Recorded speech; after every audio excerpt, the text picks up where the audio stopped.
Good morning and good afternoon, ART1 artists. The next project we are going to be doing is called Notan. Notan is creating a harmony. It's a Japanese art of creating harmony between light and dark. So that would be our contrasting colors of black and white, okay? So you've taken notes, you've looked at the Google Slides, you'll be turning in those notes with this project as points. So please make sure you check out the notes on Notan.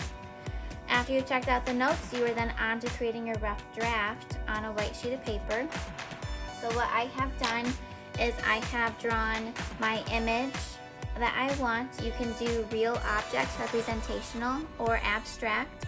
So it does not have to look like anything. I kind of just picked painting supplies, gear, and paint splatter. I thought it'd be fun just to do something a little different than what I have done. So got paint can, paintbrush, apron, and a big pool of paint dripping all over the place. Once I have this drawn, I have colored in all of the shapes that will be removed and flipped out to the outside. The flipping out I will explain in a second. So all you want to do is make sure you have your shapes that will be cut out colored in. So that means that I start from the edge. So I colored in this paint blob and I have this little sliver of a shine shape on my paint drip that will leave blank. So it goes colored in, blank, and then blank on the outside of the colored piece. So it's kind of like a pattern. When I look at my paint bucket that I have pouring out paint, I colored in the paint can, but I have this handle that makes it a little bit more tricky. Okay? So when it comes to my handle, I had to color in the can, but my handle is in the middle of it, so I can't color in my handle, so I have to leave that blank and then color in the can on the other side. My handle also comes out away from my can, so I had to color in half of that handle so I could see it against this blank space, my negative space, okay? And then I do the same thing for all the other areas. You will figure it out as you cut these things out, because if you notice that, oh, I'm not gonna see that piece, then you're probably missing a line, or you need to create a divide between some shapes so that you can see all of the details if you're getting detailed. I would recommend keeping it fairly simple and nothing too complicated. Okay. Once you have that, you're then going to draw your design on a 6x6 black square. I chose 6x6 for kids in person. You can choose any other size as long as it is a square. It has to be a square. So you're going to draw in pencil your design on this sheet like you planned. Then you're going to get your drawing paper, 12x18 sheet. Any other sheet would work fine. If you go smaller than this, then you probably want your square to be smaller. So this is 12x18, this is 6x6. I trace it in the middle. And you will notice I have sides that are a bit wider. So any cut out shapes I have that are long and bigger than other shapes, I probably want to make sure that those are on where I have more space on my drawing paper. So I trace this in the middle, and then I can start cutting out my shapes like I have drawn on the square. So I did start this earlier. I flip this over. So here's my design. I did draw my design on here. It's kind of hard to see on the camera possibly. And then I am going to cut out every shape that I had drawn. Okay, so I have a cutting board and I have an X-Acto knife. You do not need an X-Acto knife. You can use scissors. However, if you drew shapes within shapes, it might get a little bit difficult. Okay, so I'm gonna put that aside. I'm gonna look at my sheet here. I'm gonna draw or cut out my shape. So I have a little paint drip here. I'm gonna show you what I mean by flipping out.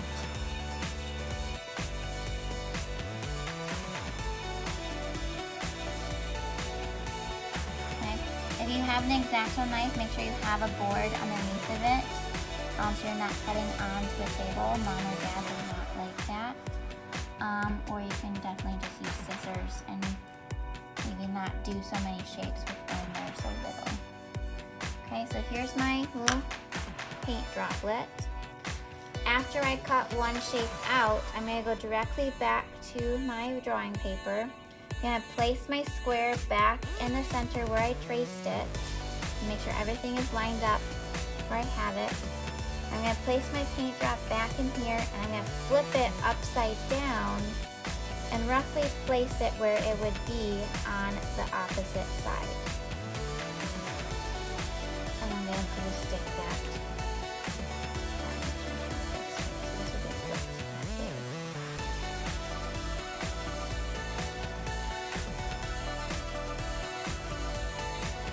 So you can see that I did that for all of these other objects. For my paint splash here, I had shapes within shapes. So I first cut out the outside shape, and then all of these little paint shine marks, those stayed because it wouldn't make sense to cut them out and put them back where I cut them out, because why did I cut it out in the first place? So this side is going to be the absolute polar opposite of what's on this side. So it became a hole here, and the sliver stayed over there. Okay, same thing for my apron. Cut it out, and I had these pieces, and I flipped it over. So say I am doing my paint bucket now.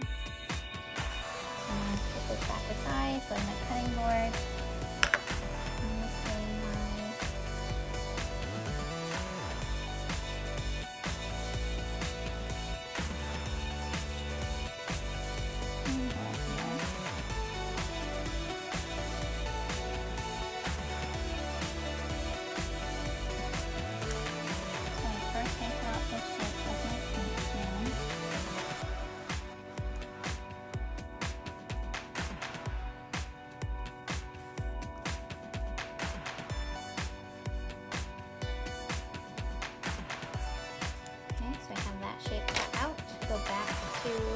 here, put my square back into place, make sure everything is lined up.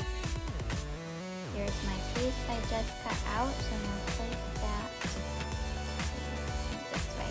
Place that back, and I'm going to flip it along the edge. And I did have my tracing is a little bit off, so I'm going to follow my black paper line rather than my pencil line, so that when I glue this down, at the end, everything will be lined up. So some glue. This back here. And stick that down. Okay? So I'm going to do that for everything I have drawn in my black square. And then when I'm all done, the very last piece I will glue down is this right in the center. So here's a finished project that I did a few years ago. So this one is not anything recognizable, it's very abstract. However, you can see that there's a balance between all of my shapes in my black positive and negative space. So that means that there's equal amounts of white as there is to black. If I did very tiny shapes and I did very few large to small shapes, I'd have a lot of black space left, and it would still be recognizable as a black square. So the more you cut out, the better it is to achieve that balance, especially if say I cut out 3 shapes over here, so I have 1, 2, 3 objects, I have 1, 2, 3, kind of 4, but there's a balance between this side and this side because I didn't make it outweigh the other, having more over here than over here. So you want to achieve a balance all the way around with large to small shapes. You're also required to do at least 10 cutout shapes, so 10 pieces are totally removed. It's got to be intricate design, so that means that you have shapes within shapes, you have small and large, and you have a good variety of geometric to organic shapes. You have to have clean cuts and be neat with your glue. It is very easy for this glue to make your paper look dirty because we have dirty hands, the paper is black, that dye in the paper will also make the glue a little messy if you're not careful, okay? Do recommend a glue stick. Do not use liquid glue. It will just cause your paper to buckle and ripple, okay? And the very last thing you do is you sign in the bottom right corner. Let me know if you have any questions. Turn it on canvas with a short little statement.